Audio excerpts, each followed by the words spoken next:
வாலிப வயோதிக நண்பர்களே அன்பர்களே உங்கள் எல்லாருக்கும் வணக்கம். நெக்லஸை கடன் வாங்கி போட்டுன்னு வந்திருக்கோம் ஆன்ட்டிங்களே.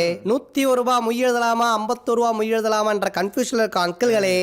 இந்தாமா எழுதிக்க துரத்தேவே 5001. நம்ம இந்தியன் ஃபேமிலிஸ் நம்ம எடுத்தாலே இந்த மொய் வைக்கிறதுன்னு பாத்தீங்கன்னா ரொம்ப ட்ரெடிஷனலா வந்து ஃபாலோ பண்ணுவாங்க.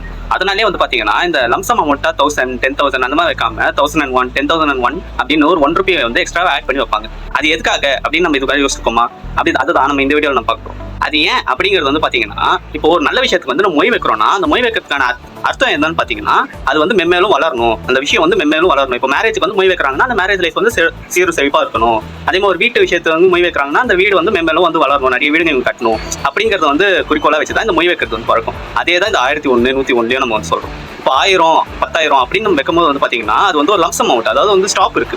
இதே 1001 வைக்கும்போது அது வந்து ஒரு இன்க்ரீஸ் ஆகிறதுக்கான வாய்ப்பு இருக்கு. பாத்தீங்களா, அந்த இடத்துல வந்து ஸ்டாப் ஆகாது, அது வந்து இன்க்ரீஸ் ஆகும். ஸோ அதை வந்து டிட்டர்மைன் பண்றதுக்காண்டி தான் அந்த 1001 10,001 5001 அந்த மாதிரி இருக்கிறாங்க. இன்னொரு ரீசன் என்னன்னு வந்து பாத்தீங்கன்னா இந்த 1001 இந்த மாதிரி ஒன்னு ஆட் பண்ணும்போது வந்து பாத்தீங்கன்னா அது வந்து நம்மளால டிவைட் பண்ண முடியாது ஈஸியா. ஸோ டிவைட் ஆகாம எப்பவுமே வந்து ஒற்றுமையா இருக்கணும் அப்படிங்கிறது வந்து குறிக்கோளா சொல்றதுக்காண்டி தான் இந்த மாதிரி இது 1 வந்து ஆட் பண்ணாங்க. அதுல என்ன பியூட்டினா மொத்த அழகையும் கூட பாத்தியா அங்க நிக்கிற நீ கை கொடு. சோ இந்த மாதிரி விஷயம் தெரியவே தெரியாது அப்படின்னு நினைச்சீங்கன்னா நம்ம சேனலுக்கு வந்து ஒரு லைக் வந்து கொடுத்துருக்கேன். சோ நெக்ஸ்ட் வீடியோல வந்து சந்திக்கிறேன். பை.